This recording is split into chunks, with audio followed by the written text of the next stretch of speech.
இன்னைக்காவது நவீன அடுப்பு வந்துருச்சு. அன்னைக்கெல்லாம் திருவிழா அப்போ எங்கள் ஊரில் எப்படி நாங்கள் பண்டிகை பொங்கல் பண்டிகை கொண்டாடுவோம்னா வருஷத்தில் ஒரு முறை தான் தோசை இட்லி சாப்பிட்டேன் நான்.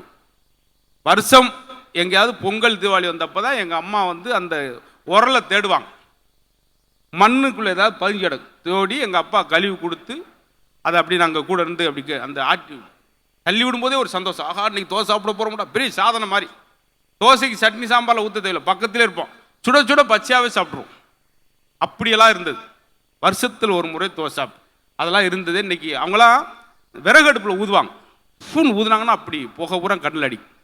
3 மணிக்கு எழுந்திரிச்சு சாணம் தெளித்து கோலம் போட்டு, எதுக்கு? நீங்கள் சந்தோஷமாக இருக்குன்றக்காக. குழந்தைகளுக்கு சாப்பாடை கொடுத்து அவனுக்கு என்ன பிடிக்கும் இவனுக்கு என்ன பிடிக்கும் சொல்லி அவங்களுக்கு பிடிச்சதா சந்தோஷத்திலே பெரிய சந்தோஷம் பிறரை சந்தோஷப்படுத்தி சந்தோஷப்படுவது. அதைத்தான் தாய்க்குளங்கள் செஞ்சது. குழந்தைக்கு இது பிடிக்கும், அவங்களுக்கு அது பிடிக்கும் அப்படின்னு தனக்கு பிடிச்ச சமைக்க மாட்டாங்க.